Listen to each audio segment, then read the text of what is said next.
Side ఉండాలి కొద్దిగా ఇటు ఉండండి బాబాయ్, కొద్దిగా ఎరక్కోండి.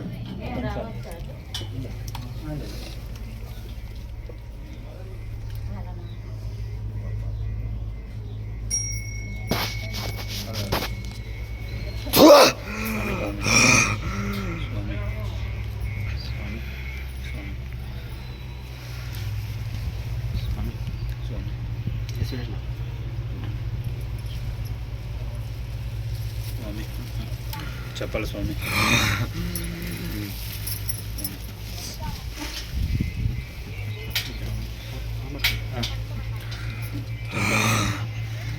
ఉగ్రనారసింహుడిగా లక్ష్మీనారసింహుడిగా బాలానారసింహుడనయ్యి బాలనారసింహుడిగా సంతాన ప్రియుడిగా దేవదేవుడనయ్యి ఉగ్రతత్వముతోటి ఉగ్రనారసింహుడిగా శంకు చక్రాలతోటి దర్శనమిస్తున్నవాడను లక్ష్మీనారసింహుడను రాజ్యలక్ష్మీ చంచులక్ష్మీ సమేతుడను ప్రహ్లాద వరదుడను హిరణ్య జగద్వంశుడను శ్రీనారసింహుడను శైవ వైష్ణవోద్భవుడను దివ్యమంగళకారకుడను లక్ష్మీనారసింహుడిగా ఉగ్రనారాయణుడను గుట్ట మీదకు పాదరక్షకులకు నాది నారాయణుడిగా మంగళప్రదాయుడనని ఉగ్రనరసింహుడిగా లక్ష్మీనారాయణుడనని హోమం చేస్తే గాని శాంతించనిది నాది నారాయణుడని.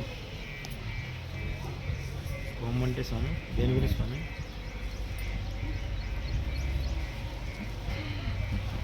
ఆది నారాయణ స్వామి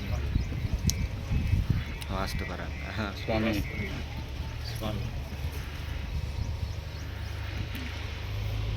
వాస్తుపరంగా హోమాలు జరిపించాలంట, తెలియజేయండి ఒకసారి. చెప్తాను.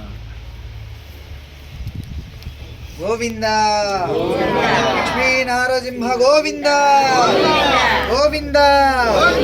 ఓం ఉగ్రం వీరం మహావిష్ణుం జ్వలంతం సర్వతోముఖం హారతి నారసింహం భీషణం భద్రం మృత్యోరమత్యుర్నమామ్యహం శతర్షి నమః జ్వాలా కోటి సూర్య సమప్రభ అజ్ఞానందస్య మే దేవ విష్ణోర్మార్గం ప్రదర్శయాత్.